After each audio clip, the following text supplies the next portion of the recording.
ఎట్లా ఫీల్ అవుతున్నాము అని అంటే ఆనందంతో తోడు అంటే ఈ బాధ్యతను మనం సక్రమంగా నిర్వర్తించాలి, దాన్ని ఏ విధంగా చేయాలి, ఎట్లా చేయాలి అనే ఆలోచన మాత్రం వస్తూ ఉంది. ఎందుకంటే ఏదైనా ఒక బాధ్యత తీసుకున్నాము అంటే నా ఆలోచన ఎట్లుంటుందంటే ఒక బాధ్యత తీసుకున్నాము అంటే ఆ బాధ్యతకు సరి అయినటువంటి టైం ఇచ్చి దాన్ని మన వంతు కృషి చేసి అది సక్సెస్ చేయాలనే ఆలోచన నాకు ఉంటుంది. కాబట్టి పూర్తి టైం ఇవ్వాలి, ఇచ్చి ఈ సంగారెడ్డి జిల్లాని ఒక స్థాయికి తీసుకెళ్ళి తెలంగాణ రాష్ట్ర ప్రభుత్వం రాష్ట్రంలో భారతీయ జనతా పార్టీ పెద్దలు ఎవరైతే ఉన్నారో రాష్ట్ర అధ్యక్షుడు కిషన్ రెడ్డి అన్న కావచ్చు, భారతీయ జనతా పార్టీలో ఉన్నటువంటి పెద్దలందరూ కూడా అంటే ఈ బాధ్యత ఒక మహిళగా కష్టపడుతుంది అని చెప్పి ఒక నమ్మకంతో ఇచ్చారు కదా, వారి నమ్మకాన్ని వమ్ము చేయకుండా కష్టపడి పని చేసి చూపిస్తే వాళ్ళు కూడా హ్యాపీగా ఫీల్ అవుతారు. అంటే మేము ఈరోజు ఒక మహిళను అంటే చేస్తుంది అని ఏదైతే బాధ్యత అప్పచెప్పినామో కరెక్ట్ చేసింది అనే హ్యాపీనెస్ వాళ్ళకు కూడా ఉండాలి. రాబోయే రోజులలో మన పనితనాన్ని చూసి ఇంకా ఏదైనా ఇస్తే కూడా చేయగలుగుతుంది అనే నమ్మకం తెచ్చుకోవాలనే ఒక ఆలోచనతోటి ముందుకెళ్ళాలి అని చెప్పి కష్టపడి ఈ జిల్లాని నిజంగానే అందరినీ కలుపుకొని పోయి ఇప్పుడు భారతీయ జనతా పార్టీ అంటే సంగారెడ్డి జిల్లాలో మంచిగా ఉంది అనే పేరు తీసుకొని రావాలనే ఒక ఆలోచన ఉంది. దానిలో భాగంగా ఈరోజు మరి శ్రీరాముడు ఆశీర్వాదం నాకు ఇవ్వాలని భగవంతుడిని కోరుకుంటున్నాను.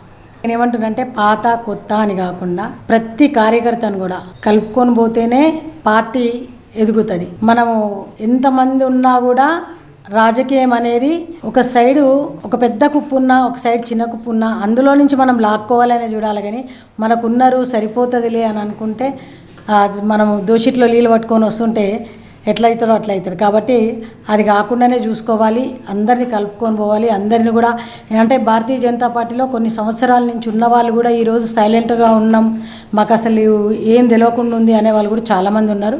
కాబట్టి వాళ్ళందరికీ కూడా ఈ 5 కాన్స్టిట్యున్సీలలో సంగారెడ్డి జిల్లాలో ఉన్నటువంటి 5 కాన్స్టిట్యున్సీలలో అట్లున్నటువంటి వాళ్ళు ఎవరైనా ఉంటే కూడా వాళ్ళకి ఇంట్రెస్ట్ ఉంటే అందరి దగ్గర కూడా వెళ్ళి కలిసి మాట్లాడి మళ్ళీ పార్టీలో యాక్టివేట్ చేయాలని చెప్పి ఆలోచిస్తున్నాం. అదేవిధంగా ముందుకెళ్తాం. నేను చేద్దాం అనుకునేది ఏం లేదు, భారతీయ జనతా పార్టీయే చేస్తుంది కదా. ఈరోజు 33% చెప్పింది ఆల్రెడీ అమలు చేయడం జరిగింది. అదే ఒక పెద్దపీట భారతీయ జనతా పార్టీ మహిళలకు ఏ పార్టీ అయింది గతంలో 70 సంవత్సరాల నుంచి కూడా ఏ పార్టీ కూడా అయినటువంటి పెద్దపీట భారతీయ జనతా పార్టీ వేసింది.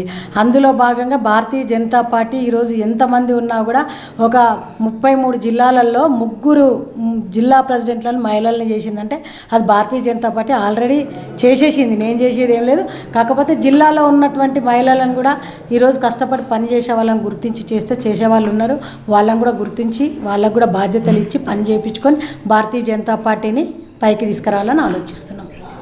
ఈరోజు 500 సంవత్సరాలుగా నెరవేరనటువంటి కళ అయోధ్యలో ఈరోజు రామ మందిరం మరి ప్రతిష్టాపనలు జరిగినాయి. కాబట్టి దేశం మొత్తం మీద మోదీ గారు చేసినటువంటి ఈ యొక్క ఘనకార్యం, ఈ యొక్క పండగ అంటే ఇప్పటికీ నాకు తెలిసి 3 కానీ 4 తరాలు అంటే నానమ్మ తాతలు ఉంటే వాళ్ళు అమ్మ నాన్న మనము మన పిల్లలు 4 తరాల వాళ్ళు అదృష్టవంతులని నేను భావిస్తున్నాను.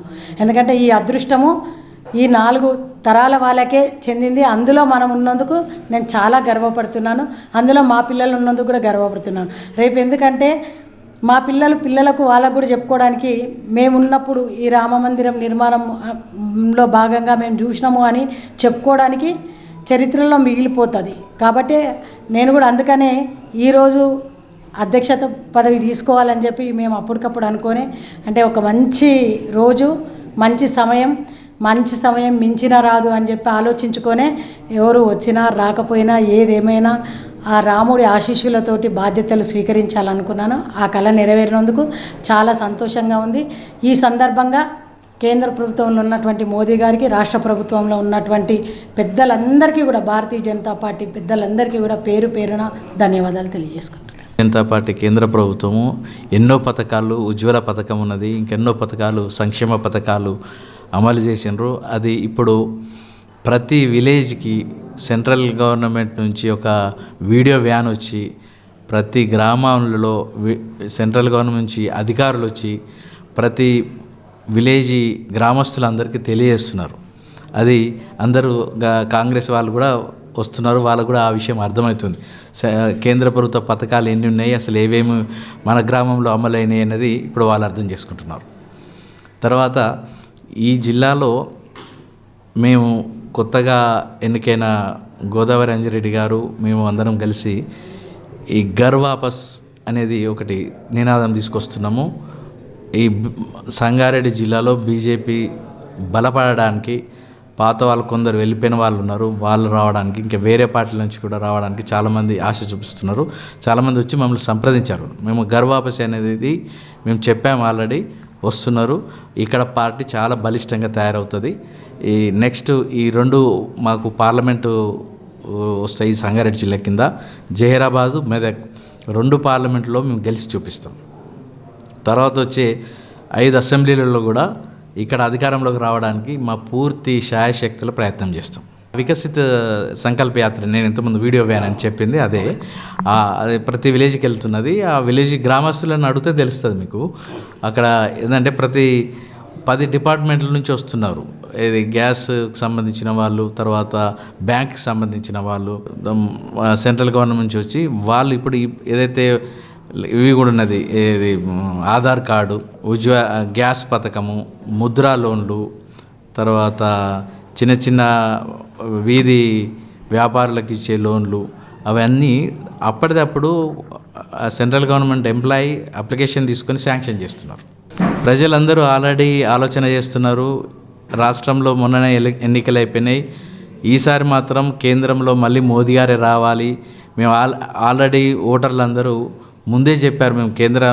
మేము ఎలక్షన్లలో, అసెంబ్లీ ఎలక్షన్లలో ఇంటింటికి వెళ్ళినప్పుడు పార్లమెంట్ ఎలక్షన్లలో మాత్రం తప్పకుండా మోదీ గారికే ఓటేస్తాం, సెంట్రల్లో బీజేపీ గవర్నమెంట్ రావాలని వాళ్ళు ముందే చెప్పడం జరిగింది.